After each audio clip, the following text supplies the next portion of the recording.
Details tonight on a murder plot in the small Craig County town of Blue Jacket. Today, 21-year-old Chelsea Ralston was sentenced to life in prison for beating 84-year-old Velma Bennett to death with a pipe. New tonight, Fox 23's Hector Mejia continues our live coverage from the Rogers County Courthouse. Hector. Court documents say the convicted killer had plans to drown the elderly woman, but picked up a pipe and beat her instead when a judge read a sentence of life in prison. Prosecutors who also work here at the Rogers County Courthouse tell me this was the defendant's reaction. She just sat there and looked at the floor.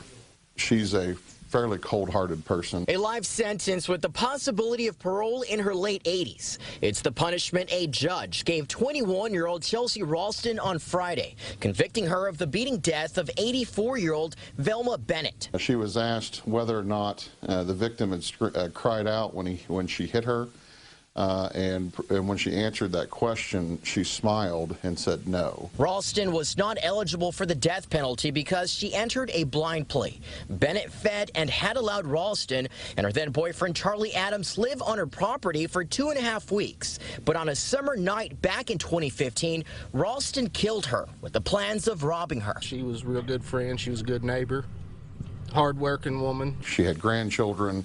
She was a protective member of society. I'm walking on the driveway leading up to the murder scene. A year and a half later, it leads to nothing. The victim's home is now gone, but it's here where investigators say Ralston beat Bennett to death, hitting her repeatedly with a pipe. Bennett's daughters reportedly told investigators their mom helped out the couple, even though she did not have the money for it. They'll now have to live the rest of their lives without their mother. For neighbors, Bennett was like family. Oh yeah, she visited with my mom all the time.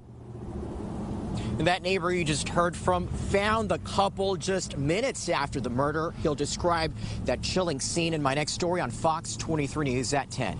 Reporting live in Rogers County, covering news that matters. Hector Mejia, Fox 23 News.